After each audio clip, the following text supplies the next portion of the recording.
Kami dari kelompok 7 di sini akan mempresentasikan karya tulis ilmiah kami yang berjudul Pengaruh Antropometri, Tingkat Kelelahan dan Konsumsi Energi terhadap Desain Sampel Card di Ruang Preparasi Laboratorium. Kelompok kami beranggotakan saya sendiri, Amalia Hoirunisa, Mukti Halim, Muhammad Akbar Wijaya, Ridho Rahmanto, dan Sonia Muhlis. Selanjutnya, untuk pendahuluan dan metodologi penelitian akan disampaikan oleh Saudara Ridho Rahmanto. Kepadanya dipersilakan. Oke, selanjutnya saya akan menjelaskan tentang pendahuluan di mana latar belakang kami melakukan penelitian ini bertujuan untuk merancang sampel card yang mempertimbangkan aspek antropometri, tingkat kelelahan, konsumsi energi, dan desain lingkungan kerja. Harapannya penelitian ini tidak hanya memberikan rekomendasi praktis bagi industri dan para desainer, tetapi juga berkontribusi pada perkembangan ilmu pengetahuan dan teknologi dalam bidang desain ruang preparasi yang mempertimbangkan aspek manusia secara holistik. Dengan hasil penelitian ini juga diharapkan pemahaman tentang pentingnya kesehatan, tingkat kelelahan, dan desain ergonomi dalam lingkungan kerja akan meningkat. Next. Oke, metode penelitian yang digunakan pertama studi lapangan, kemudian perumusan masalah, batasan masalah, pengumpulan data, pengolahan data dan usulan perbaikan, pembahasan dan analisa, dan terakhir kesimpulan dan saran. Untuk pembahasan selanjutnya tentang antropometri akan dibahas oleh Saudara Sonia Mulis. Padanya dipersilakan. Oke, untuk pembahasan kali ini, untuk antropometri, kita melakukan penelitian seperti pada slide selanjutnya. Di sini adalah hasil penelitian tentang data antropometri tubuh dan data antropometri tangan. Di sini kita memilih antropometri untuk tubuh dan tangan karena ini adalah bagian yang paling berkaitan erat dengan kebutuhan si sampel card ini. Next. Dari hasil penelitian dan pembahasan, kita melakukan perhitungan persentil untuk mendapatkan batas ukuran yang diperlukan. Persentil yang digunakan pada perancangan sampel card ini yaitu persentil 5, 50, dan 95. Penentuan ini ditentukan dengan mempertimbangkan bahwa persentil ini dapat mengakomodasi data persentil ke-5 atau 95 sehingga populasi dapat terlayani, sesuai dengan yang disarankan oleh Zelnick dan Panero pada tahun 2003. Next. Seperti diketahui pada slide sebelumnya, maka slide ini menunjukkan si bentuk dari sampel card teori berdasarkan antropometri studi yang telah kita lakukan. Diketahui bahwa ketinggian sampel chart dan pegangan sampel chart yang digunakan untuk merancang produk pada dimensi ini adalah menggunakan persentil P5 yaitu 90,49 cm.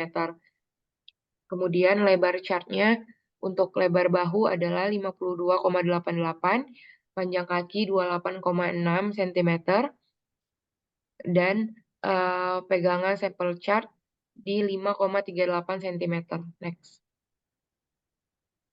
Berdasarkan penelitian kami, untuk gambar ini adalah hasil akhir dari desain berdasarkan antropometri study, di mana desain feature tambahan ini dilengkapi dengan rem pengunci roda dan laci yang kaitannya erat dengan safety. Kemudian di rem ditambahkan pada bagian pegangan sampel chart agar tidak kesulitan ketika melewati lantai menurun ataupun menanjak, sehingga kecepatan sampel chart dapat diatur. Roda sampel chart ditambahkan pengunci agar sampel chart tidak mudah berpindah tempat saat posisi diam, dan roda didesain bisa berbelok ke segala arah untuk memudahkan pergerakan. Kemudian bagian atas pada sampel chart ini juga dapat digunakan untuk membawa alat gelas dari ruang peralatan ke ruang preparasi. Next.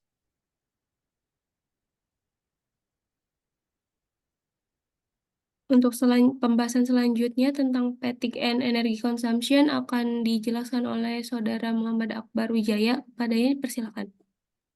Baik, terima kasih moderator. Untuk selanjutnya hasil penelitian dan pembahasan fatigue energy consumption. Objek pengambilan data fatigue and energy consumption ini adalah analis yang bekerja berada dalam kondisi yang sehat ketika pengambilan data dilakukan.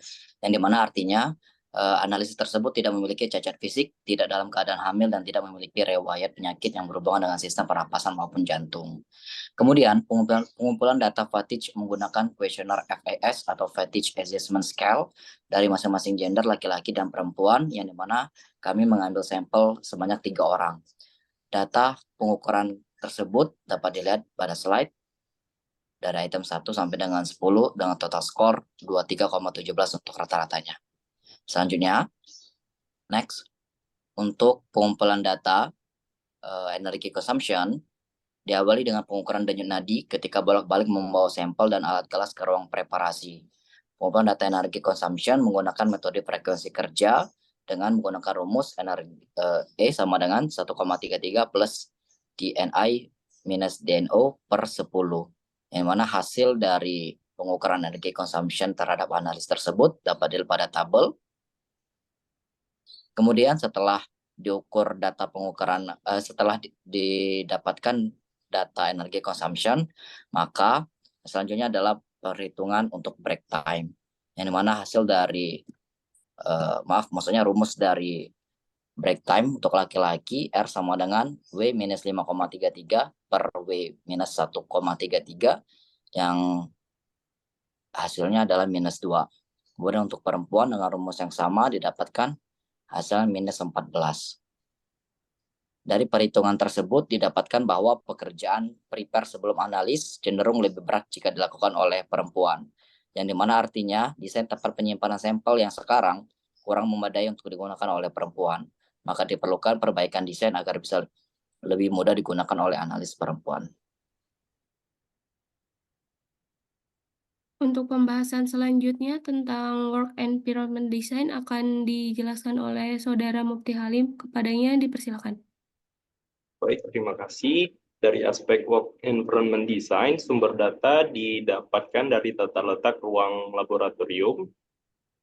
Nah, kendala pada lingkungan kerja yang ditemui adalah jauhnya tempat pembilasan alat gelas untuk pengujian dari ruang preparasi, kemudian tidak berfungsinya rak atas penyimpanan botol, karena letaknya terlalu tinggi sehingga terlalu berisiko untuk disimpan alat gelas yang terbuat dari kaca.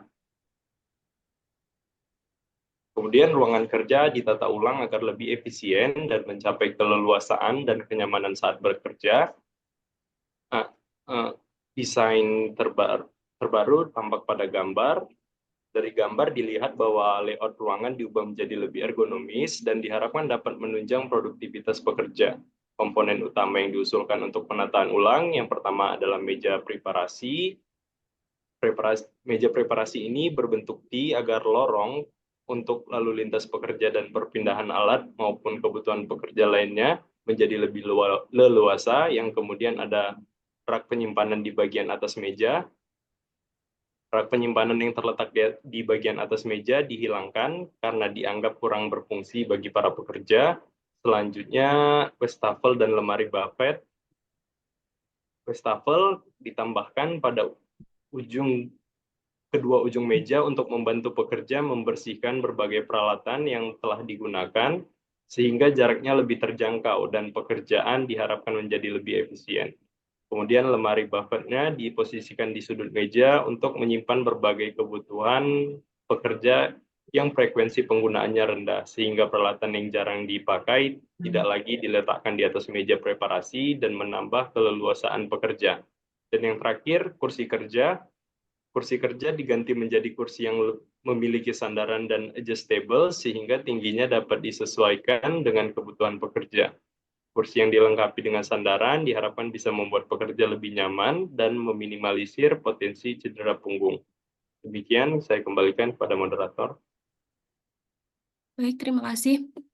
Untuk selanjutnya, kesimpulan yang didapat adalah yang pertama, pendekatan antropometri dapat digunakan untuk perancangan produk yang ergonomis guna membantu efisiensi dan meningkatkan produktivitas kerja dengan menggunakan data dimensi tubuh dan dimensi tangan, maka dimensi produk dapat dirancang sesuai kebutuhan penggunanya.